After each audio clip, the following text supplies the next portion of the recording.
Hello everyone, कैसे हैं आप सब। आई होप सब अच्छे हैं। वेलकम बैक टू द सर्वोच ई क्लासेस। आज हम कर रहे हैं बेटा sexual reproduction in flowering plant की डीपीपी नंबर 3। ठीक है, इसकी पीडीएफ फॉर्म आपको टेलीग्राम ग्रुप पर मिल जाएगी। लिंक हमने नीचे डिस्क्रिप्शन बॉक्स में दिया हुआ है। चलिए स्टार्ट करें। ठीक है, सबसे पहला question, milky water of green coconut is. हाँ भाई, क्या होता है जो मिल्की वाटर है ग्रीन कोकोनट के अंदर, उसे हम क्या बोलते हैं। ध्यान होगा, वो क्या होता है, लिक्विड एंडोस्पर्म होता है। ठीक है, जो कि उसका दूसरा नाम क्या है, न्यूक्लियर एंडोस्पर्म। और जो सॉलिड पार्ट होता है, व्हाइट कर्नल पार्ट होता है कोकोनट में, उसे हम क्या बोलते हैं, सेलुलर एंडोस्पर्म। तो देखिए, ओके, ऑप्शन सी इसका राइट आंसर है। क्या है, ऑप्शन सी इसका राइट आंसर है। ठीक है, second question, scutellum is present in the embryo of. Scutellum हमने पढ़ा था, एक सिंगल कोटिलिडन है जो कि किस में मिलता है, मोनोकोट्स में। और कौन सी में, मेनली हमने ग्रासिस की फैमिली में। तो इसमें से ग्रासिस की फैमिली कौन सी है, हमारी ऑप्शन सी वीट जो है वो हमारे ग्रासिस की फैमिली में आती है। तो उसके जो कोटिलिडन है उसको हम क्या बोलते हैं, स्कूटेलम बोलते हैं। ठीक है, समझ में आ गया है। चले नेक्स्ट क्वेश्चन पर। पेरिस्पर्म इज, पेरिस्पर्म ऐसा सीड जिनके अंदर न्यूसेलस की सेल्स जो हैं वो परसिस्टेंट होती हैं, रह जाती हैं। ऐसे सीड्स को हम पेरिस्पर्म बोलते हैं। और इसके दो एग्जांपल हमने कौन कौन से किए थे, याद कीजिए, ब्लैक पेपर एंड बीट। ठीक है, ब्लैक पेपर एंड बीट। तो पेरिस्पर्म इसके अंदर हमारा जो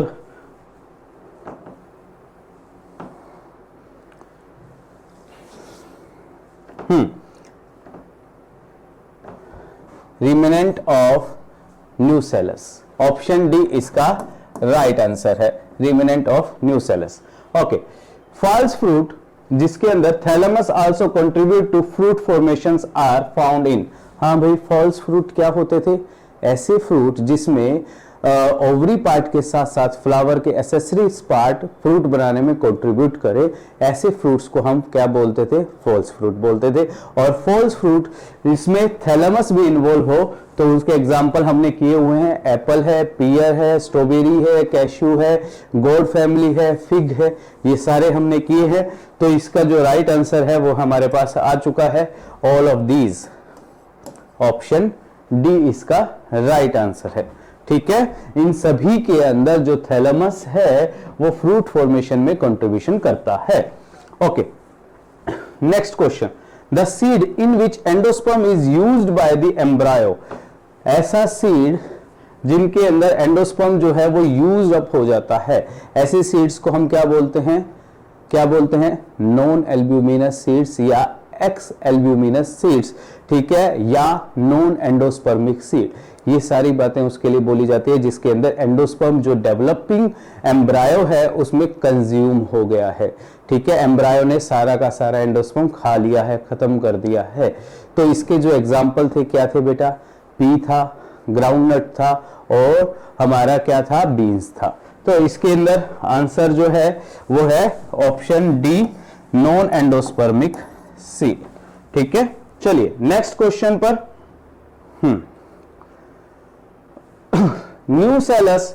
nucellar polyembryony is reported in the species of.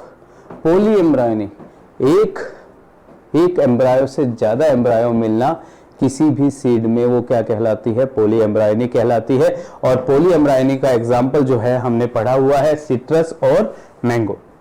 तो हमारा ऑप्शन डी इसका राइट आंसर है। ठीक है, सबसे पहले सिट्रस के अंदर ही देखी गई थी पोलीएम्ब्रायनी, एंटन वॉन लीवनहुक ने देखी थी 1719 में। ठीक है, double fertilization is exhibited by. Double fertilization किसका करेक्टर है, जिम्नोस्पर्म, एल्गी, फंजाई और एंजियोस्पर्म। किसका है भाई, 11th में भी किया था और 12th में भी किया है कि double fertilization is a characteristic feature of angiosperm. Angiosperms के अंदर ही डबल फर्टिलाइजेशन होती है। ऑप्शन डी इसका राइट आंसर है। चलिए नेक्स्ट क्वेश्चन पर। चलिए, ओके, स्टेटमेंट वाला क्वेश्चन है, ध्यान दीजिएगा। Which of the given statement is true, इनमें से कौन सी स्टेटमेंट ट्रू है। During the development of dicot embryo heart shape embryo is followed by glomerular enlargement, बिल्कुल सही है। डाइकोट के अंदर जब एम्ब्रायो डेवलपमेंट होता है तो प्रो एम्ब्रायो के बाद ग्लोबुलर स्टेज और उसके बाद हार्ट शेप के बाद मैच्योर एम्ब्रायो, ये बनता है। ये स्टेटमेंट हमारी सही है। Okay, the part of the embryonal axis above the level of cotyledon is epicotyl, बिल्कुल सही।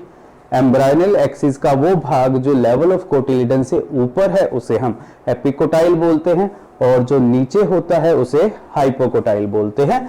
ठीक है, तो ये रहा while the part below the level of cotyledon is hypocotyl, ये स्टेटमेंट भी हमारी सही है। Okay, monocot seed possesses a single cotyledon represented by scutellum, बिल्कुल सही है, बिल्कुल सही है।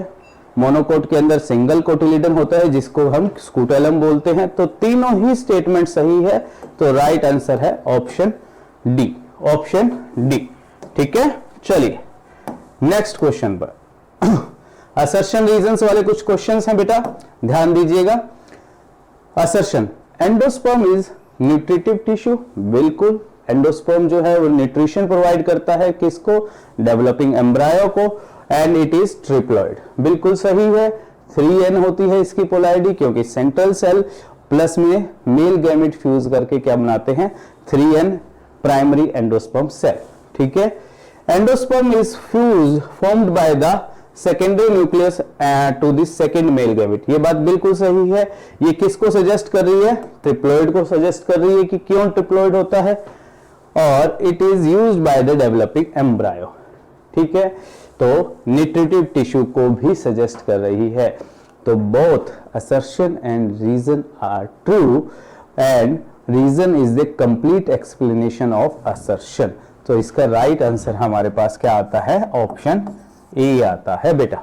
ठीक है, दोनों चीजें यहां से पता चल रही है कि क्यों होती है, ट्रिप्लॉइड क्यों होता है, क्योंकि सेकेंडरी न्यूक्लियस के साथ सेकेंड मेल गैमेट फ्यूज करता है।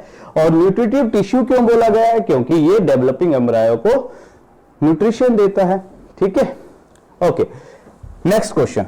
Assertion, mango is a false fruit, नहीं, ये बात गलत है। मैंगो क्या है, फॉल्स फ्रूट नहीं है। मैंगो एक ट्रू फ्रूट है जो कि सिर्फ ओवरी पार्ट से डेवलप होता है। Okay, reason, the thalamus also contribute to fruit formation in false fruit, ये बात सही है। थैलेमस जो है वो कंट्रीब्यूट करता है फॉल्स फ्रूट में फ्रूट फॉर्मेशन के दौरान, तो ये बात सही है। तो इसका जो राइट आंसर है, ऑप्शंस देख लेते हैं। ऑप्शंस देख लेते हैं। Assertion is false but reason is true, तो ऑप्शन डी इसका राइट आंसर है, ऑप्शन डी इसका राइट आंसर है। ठीक है बेटा, चले नेक्स्ट क्वेश्चन पर। Okay, next, assertion, removal of anther is first step in artificial hybridization. Removal of anther, anther के रिमूवल को क्या बोलते हैं, इमैस्कुलेशन बोलते हैं। फर्स्ट स्टेप होती है आर्टिफिशियल हाइब्रिडाइजेशन में। और उसके बाद it prevent contamination of anther, नहीं, एंथर की एंथर को रिमूव करना कंटामिनेशन ऑफ एंथर के लिए नहीं है, कंटामिनेशन ऑफ पिस्टिल है, ताकि पिस्टिल के ऊपर उस एंथर से पोलन आकर के ना गिर जाए। तो हमारा असर्शन सही है और रीजन क्या है, रॉन्ग है, तो ऑप्शन सी इसका राइट आंसर रहेगा बेटा। क्या रहेगा, ऑप्शन सी। ठीक है, चलिए नेक्स्ट क्वेश्चन पर। मैच द कॉलम है, चलिए। ओवरी, ओवरी क्या बनाती है, फ्रूट बनाती है।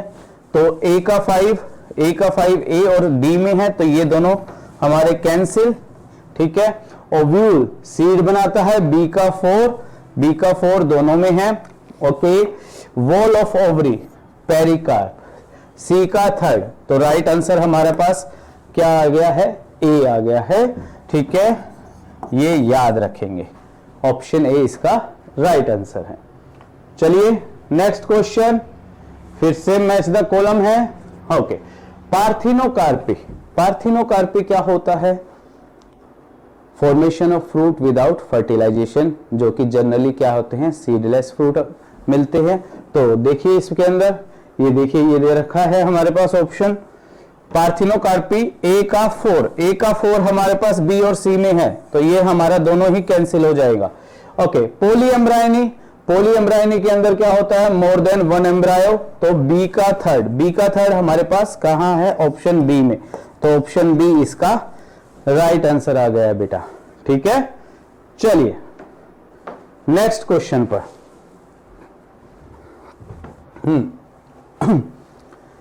The world's oldest viable seed excreted from Arctic tundra is of, हाँ भाई, जो सबसे पुराना जो वायबल सीड है जो 10,000 साल पुराना है वो कौन सा था, ल्यूपिनस आर्किटक्स।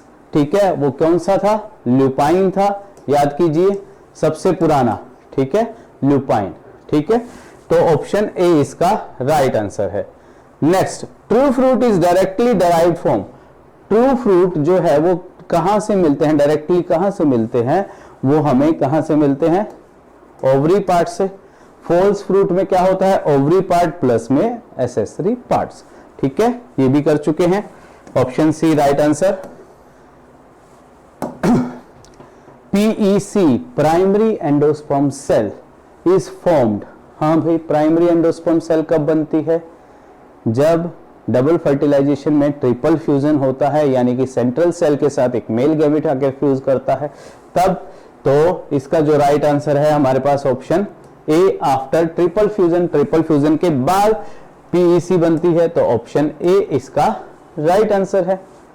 चलिए नेक्स्ट क्वेश्चन, डबल फर्टिलाइजेशन क्या होती है, देखिए दो जगहों पर फर्टिलाइजेशन होना, डबल फर्टिलाइजेशन। कौन कौन सी प्रोसेस होती है, सिनगेमी, और दूसरी होती है हमारी ट्रिपल फ्यूजन। तो इसका जो राइट आंसर दिया हुआ है हमारे पास ऑप्शन डी दिया हुआ है, सिनगेमी एंड ट्रिपल फ्यूजन।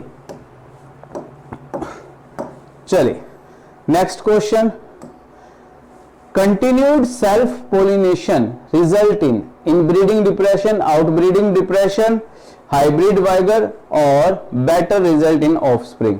क्या होता है भाई, कंटिन्यूएशन सेल्फ पोलिनेशन होने से क्या होता है, इनब्रीडिंग डिप्रेशन होता है, जिसकी वजह से ही तो आउटब्रीडिंग डिवाइसेस प्लांट क्या करते हैं, प्लांट के अंदर मॉडिफिकेशन क्या होती है, आउटब्रीडिंग डिवाइसेस की। ठीक है, समझ में आ गई। तो इसका जो राइट आंसर है वो हमारा क्या है, option A, inbreeding device depression, option A inbreeding depression. Okay, next question, filiform operators are, filiform operators क्या चीज है भाई, याद कीजिए, सिनर्जिड सेल्स के अंदर फिंगर लाइक प्रोजेक्शंस हैं। ठीक है, जो कि क्या करती हैं, गाइड करती है पोलन ट्यूब को कि किस सिनर्जिड में से उन्होंने एंटर करना है, किसी एक सिनर्जिड में से पोलन ट्यूब एंटर करती है। तो देख लीजिए ऑप्शंस क्या हैं, special cellular thickenings at antipodal cell, नहीं एंटीपोडल सेल पर नहीं होती, थिकनिंग एट माइक्रोपाइल एंड नहीं, special cellular thickenings in at synergid cells, ये रही ऑप्शन सी इसका राइट आंसर है बेटा, ऑप्शन सी। ठीक है, okay, next question, single megasporic development is called, single megaspore, एक मेगास्पोर की डेवलपमेंट को हम क्या बोलते हैं, ध्यान होगा मेगास्पोर किससे बनता है, मेगास्पोर मदर सेल से बनता है, एमएमसी। एमएमसी की क्या होती है, म्योटिक डिवीजन होती है, म्योटिक होने के बाद वो 4 मेगास्पोर बनाती है, 4 में से 3 जो है वो डीजेनरेट हो जाते हैं, खत्म हो जाते हैं, सिर्फ एक जो मेगास्पोर है वो आगे तक जाता है। तो उस तरह की डेवलपमेंट को हम क्या बोलते हैं, मोनोस्पोरिक डेवलपमेंट। ठीक है, तो देख लीजिए इसका राइट आंसर हमारे पास क्या है, ऑप्शन सी, मोनोस्पोरिक डेवलपमेंट। ठीक है, चलिए नेक्स्ट क्वेश्चन पर चलें। Generally pollen tube enters through, pollen tube कहां से एंटर करती है जनरली, याद कीजिए, माइक्रोपाइल रीजन से एंटर करती है बेटा। माइक्रोपाइल जो छेद है या पोर है जहां इंटीग्यूमेंट्स के बीच में, वहीं से पोलन ट्यूब एंटर करती है। तो राइट आंसर है ऑप्शन ए। ठीक है, okay, type of cell division take place in apomixis. Apomixis क्या होती है भाई? Development of seed without fertilization. ठीक है, ये क्या होती है? एक टाइप की एसेक्सुअल रिप्रोडक्शन है, लेकिन मिमिक करता है कैसा? सेक्सुअल रिप्रोडक्शन जैसा। तो एसेक्सुअल में कौन सी होती है हमारी? माइटोसिस होती है, हमें पता है। ऑप्शन डी इसका राइट आंसर है। ठीक है, चले नेक्स्ट क्वेश्चन पर। ओव्यूल्स कंटेन मैनी एम्ब्रायो इन। हाँ भाई, पॉली एम्ब्रायोनी की बात कर रहा है। ठीक है, किसमें होते हैं? सिट्रस एंड मैंगो हमारे पास। तो दोनों हमारा ऑप्शन जो है पॉली एम्ब्रायोनी के एग्जाम्पल क्या है? Citrus and mango.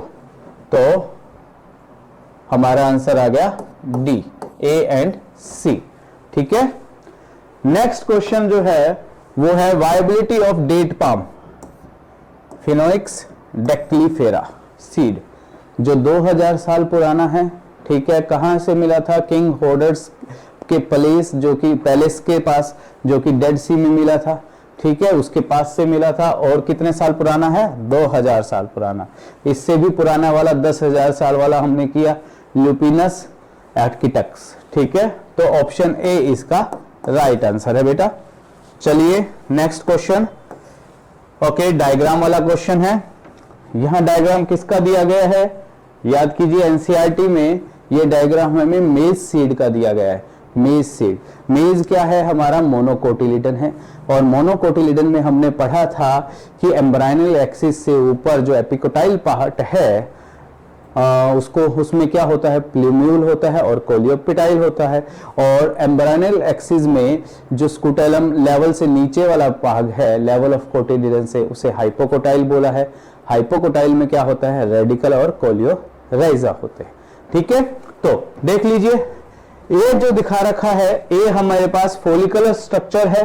Hollow follicular structure किसे बोला गया था? कोलियोपिटाइल को। पत्ते जैसी स्ट्रक्चर, ए जो है वो पत्ते जैसी स्ट्रक्चर है, कोलियोपिटाइल, और कहीं पर नहीं है। तो ऑप्शन ए वैसे तो राइट आंसर है। ठीक है, उसके बाद बी पार्ट जो है वो प्लूम्यूल, सी जो है रेडिकल, और डी जो है वो coleorhiza undifferentiated sheet of cells. ठीक है, तो राइट आंसर हमारे पास आ चुका है ऑप्शन ए। ठीक है बेटा, समझ में आ गए हैं। आज हम यहीं तक करेंगे। अभी भी जिस बच्चों को डाउट है तो वो हमें कॉल कर सकता है, मैसेज कर सकता है, कमेंट करके पूछ सकता है। डाउट को अपने अंदर नहीं रखना है। मैं फिर से याद करा देता हूं, आप इसकी जो पीडीएफ फॉर्म है वो हमारे टेलीग्राम ग्रुप से ले सकते हैं। वहां पर आपको टेलीग्राम ग्रुप पर डीपीपीज मिलती रहेंगी पीडीएफ फॉर्म में, ताकि आपके पास एक क्वेश्चंस का कलेक्शन हो, ताकि आप उसको एग्जाम के टाइम पर रिवाइज अप कर सके। ठीक है बेटा, thank you very much, have a nice day.